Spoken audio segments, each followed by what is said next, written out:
So today we're going to be installing the UCAN ceiling fan. When you unbox this, these are all the pieces that you have in it. This 52-inch black ceiling fan is made out of iron and matte black finish. So you see this other side, it is brand wood finishing, and this side is matte black. So the first thing we're going to do is install the blade. So the motor is actually pure copper DC motor. It has 5-speed setting. It does have a reversible motor which allows you to change the direction of the ceiling fan for downward mode in the summer and to upward mode in the winter. So now we're installing the neck. I think that's what I call it.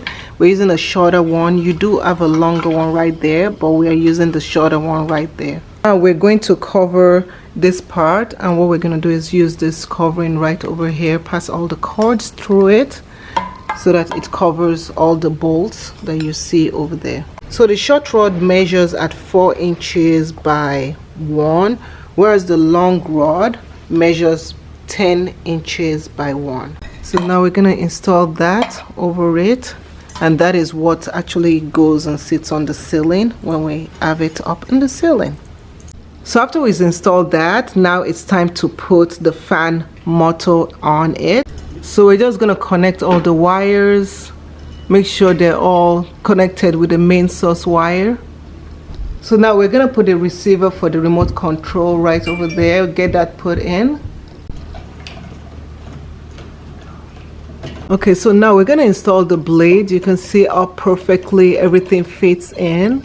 So now we're installing the light fixture. So we finished installing it. So this is what it looks like with the light off. So you can operate this fan with a remote control. The remote control can turn on the light and it can turn off the light. It can turn on the fan.